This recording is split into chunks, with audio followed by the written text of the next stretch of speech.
बस एक सनम चाहिए आशिकी के लिए। 1990। सिनेमा हॉल के बाहर लंबी लाइनें, हर दूसरे लड़के के बालों का स्टाइल एक जैसा और हर लड़की के जुबान पर सिर्फ एक नाम, राहुल रॉय। फिल्म आशिकी ने राहुल रॉय को रातों रात सुपरस्टार बना दिया। लेकिन सवाल ये है, जिस इंसान को एक फिल्म ने आसमान तक पहुंचा दिया, उसकी जिंदगी बाद में इतनी मुश्किलों से क्यों भर गई? आज की इस कहानी में हम जानेंगे फेम, गलत फैसले, टूटता करियर, बीमारी और उस हीरो की असली कहानी जिसे लोग कभी 90 का रोमांटिक किंग कहते थे। 1990 में जब आशिकी रिलीज हुई तो किसी ने नहीं सोचा था कि ये फिल्म बॉलीवुड का इतिहास बदल देगी।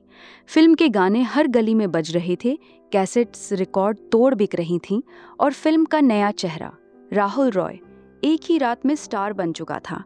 उस दौर में लोग कहते थे शाहरुख से पहले अगर कोई रोमांस का क्रेज था तो वो राहुल रॉय थे। लेकिन फिर इतनी बड़ी सफलता के बाद भी राहुल रॉय बॉलीवुड से गायब क्यों हो गए? क्या बॉलीवुड ने उन्हें भुला दिया या उन्होंने खुद अपनी जिंदगी खराब कर ली? आइए जानते हैं पूरी कहानी। राहुल रॉय का जन्म दिल्ली में हुआ था। उनका फिल्मों से कोई बड़ा फिल्मी बैकग्राउंड नहीं था, लेकिन उनकी पर्सनालिटी, लंबे बाल और शांत रोमांटिक लुक उन्हें बाकी हीरो से अलग बनाता था। फिर उनकी जिंदगी में आए मशहूर डायरेक्टर महेश भट्ट। महेश भट्ट अपनी नई फिल्म के लिए एक फ्रेश फेस ढूंढा रहे थे और जैसे ही उन्होंने राहुल को देखा, उन्हें अपना हीरो मिल गया। इसके बाद आई आशिकी और फिल्म ने ऐसा तूफान मचाया कि राहुल रॉय रातों रात नेशनल क्रश बन गए। लोग उनके जैसे कपड़े पहनने लगे, उनका हेयर स्टाइल कॉपी करने लगे, यहाँ तक कि कॉलेजों में लड़कियां उनकी तस्वीरें लेकर घूमती थीं।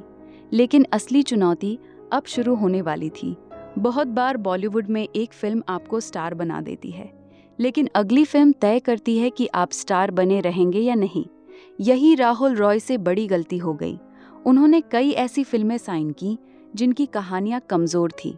उनकी इमेज सिर्फ रोमांटिक हीरो तक सीमित रह गई और धीरे धीरे ऑडियंस को कुछ नया चाहिए था। उसी समय बॉलीवुड में नए चेहरे आने लगे। शाहरुख खान का एंट्री हुआ। आमिर खान और सलमान खान पहले से तेजी से आगे बढ़ रहे थे।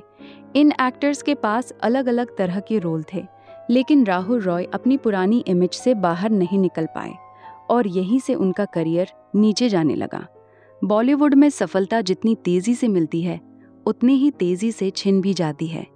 एक समय ऐसा आया जब राहुल रॉय के पास काम कम होने लगा, फिल्में फ्लॉप होने लगीं, प्रोड्यूसर्स ने नए एक्टर्स पर पैसा लगाना शुरू कर दिया।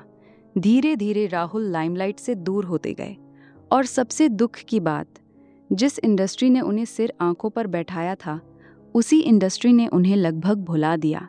सालों बाद राहुल रॉय अचानक फिर चर्चा में आए। कारण था बिग बॉस। राहुल ने शो में हिस्सा लिया और उनकी शांत और सभ्य पर्सनालिटी लोगों को पसंद आई। यहाँ तक कि वो शो के विनर भी बने। लोगों को लगा शायद अब राहुल रॉय की जिंदगी फिर पटरी पर लौट आएगी, लेकिन किस्मत को कुछ और मंजूर था। 2020 में राहुल रॉय एक फिल्म की शूटिंग कर रहे थे। शूटिंग बहुत ठंडे इलाके में चल रही थी। इसी दौरान अचानक उनकी तबीयत बिगड़ गई और फिर पता चला उन्हें ब्रेन स्ट्रोक हुआ है। ये खबर सुनकर पूरे बॉलीवुड में सनसनी फैल गई। एक समय का सुपरस्टार अब अस्पताल के बेड पर जिंदगी की लड़ाई लड़ रहा था। इलाज लंबा चला, उन्हें बोलने और चलने में भी दिक्कत होने लगी। फैंस के लिए ये देखना बेहद दर्दनाक था। अब सवाल ये है कि राहुल रॉय की जिंदगी इतनी खराब क्यों हुई? असल में इसके पीछे कई कारण थे। पहला, उन्होंने फिल्मों का चुनाव सही नहीं किया। दूसरा, वो खुद को समय के साथ बदल नहीं पाए। तीसरा, बॉलीवुड में टिके रहने के लिए सिर्फ सफलता नहीं, लगातार खुद को नया बनाना पड़ता है। और चौथा, किस्मत।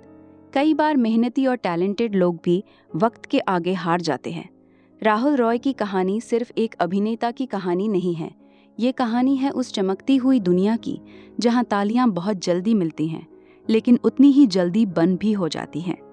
एक समय पूरा देश जिस चेहरे का दीवाना था, आज वही इंसान जिंदगी की कठिन लड़ाई लड़ चुका है। लेकिन फिर भी राहुल रॉय आज भी लोगों के दिलों में जिंदा हैं, क्योंकि स्टारडम खत्म हो सकता है, लेकिन यादें कभी खत्म नहीं होती। अगर आपको ये कहानी पसंद आई हो तो वीडियो को लाइक और शेयर ज़रूर करें और कमेंट में बताइए 90 का आपका पसंदीदा हीरो कौन था।